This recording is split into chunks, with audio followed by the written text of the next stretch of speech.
magandang umaga sa iyo, Ted, at sa iyo mga tagapanood, tagapakinig. Opo, Attorney, di ho ba ito pong November 2 barangay at SK elections ay actually postponement na nung una pa? Yes, so yan ay postponement noon, dapat ay December 2025. Dapat yan ay yun ang na-postpone na halalan. Na ngayon ay gusto na naman silang i-postpone.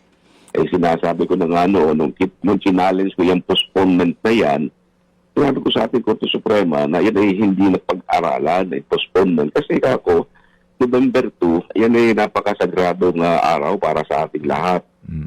Ngayon, nabasa ko na ginagamit ngayong dahilan yan na sinasabi nila na kasi November 2, yan ay araw ng mga kaluluwa.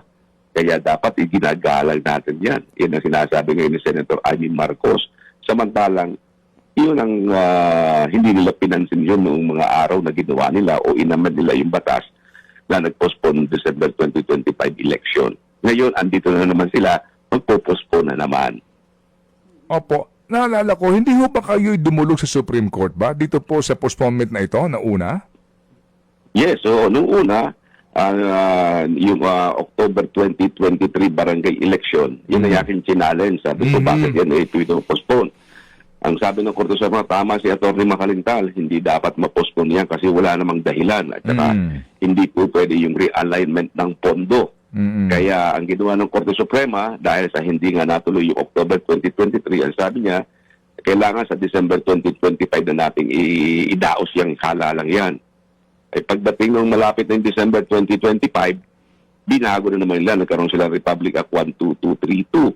At sabi, i-postpone natin December 2025 ng ibang date. Challenge ko na naman yan. Kaya lang, hindi ko malaman dito sa ating Korte Suprema, biglang-biglang nagbago ang ihip ng hangin. At ang sabi nila, ay pwede nang i-postpone yan kasi hindi naman actually postponement, kundi pagbabago lamang ng term of office. Inano nila. Okay. Kaya sabi ko, pambihira naman ang ating Korte Suprema. Hindi ba nila nakita na yung December 2025 ay pinospone nga yun at yung postponement na yan ay pinagbawal na doon sa Macalintal versus Comelec. Wala tayong magagawa. Kaya nakakahina ng loob ang bagay na yan. Anyway, sige po. So ngayon po, Attorney, itong sitwasyon, ano po? So meron na ho tayong petsa, November 2, 2026. Nga lamang po, dalawang kaisipan. Yung una, ang sinasabi, para makatipid in the light nga po nitong ating krisis, no? Pero ang sabi naman po ng COMELEC, napakinggan ko yung panayam, hindi actually makakatipid. Mas lalaki daw po yung gastos, no? Kapag na-postpone. So ngayon po naman, ito si Ate Amy, ikinakatwirang ka ninyo, yung dati sinasabi na yung palang petsa mali na eh. So, ano ang take nyo ngayon dito kung sila po na naman magpo-postpone nito? Nawawalan na rin ako ng lakas ng loob na pumunta sa Korte Suprema kasi parang baliwala na sabi sa kanila naniniwala na sila sa mga sinasabi mga postponement kahit na walang dahilan. Ako, gusto ko sanang i-challenge yan pero ewan ko, pagdating ng panahon yan, titingnan ko lamang kung talagang magkakaroon pa ako ng gana na yan i-question dahil sa parang wala ka namang suportang makita sa mga dapat na ahensya ng pamahalaan na sumuporta na ipagtanggol ang karapatan ng mga mamamayan. Yan ay talagang pagyurak sa ating karapatang makaboto. Kitang-kita naman yan na political gimmick lamang yan, pero pinagbibigyan pa rin nila ang ating mga politiko. Attorney, pwede pong mapagod pero bawal sumuko, Nakakapagtampo na rin sa ating Korte Suprema. Mabuti na lamang doon sa aking nag-question ko yung pag-postpone ng December 2025. Mayroong 5 mabibigat na justices, mga senior justices, na nagsabing hindi dapat i-postpone yan. These guys lamang yung sinasabi nila na kunwari babaguhin daw ang term of office. Kung babaguhin ng term of office, i-apply mo sa yung halalang yan at huwag mong ipopostpone at mag-hold over na naman tayo. Kaya sana may mga tao rin naman magko-question palagay ko niyan. Pero minsan nakakasama na rin ang loob kung wala kang makitang suporta man lang sa mga ibang mga organization na dapat ay susuporta sa atin.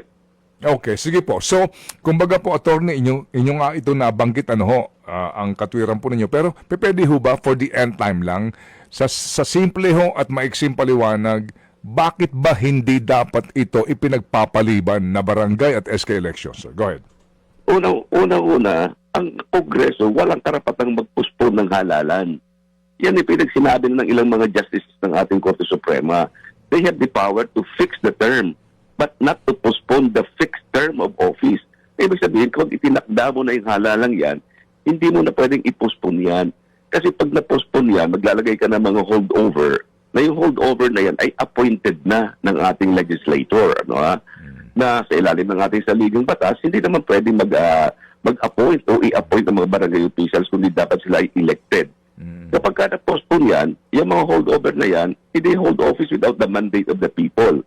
At higit sa lahat, tinatanggalan tayo ng karapatan natin na maghalal ng ating mga opisyal ng ating pamahalaan. Iyon ang mabigat na kwento dahilan na hindi dapat tanggalin ng ating karapatan na pumili kung sino mamumuno sa atin. Dito pa habang sa kumpas ng laman ng mga politiko, okay na. Pagbibigyan natin, postpone natin para maganda ang kanilang image sa mga barangay officials pagdating ng halalan. So saka malaki na ang paghahandang ginawa ng Commission on Elections. Pagkatapos, ipopostpone mo, ano na mangyayari sa pera yun? Na yung ginastos para sa preparation sa 2026 election. Parang bali wala sa kanila yung pera. Parang yung pera ng pondo ng pamahalaan, okay lang yan, nakagastos na tayo. Parang binabali wala lamang nila. Na yung mga nagastos doon, napakalaking halaga noon para magamit sa iba pang mga pamamaraan.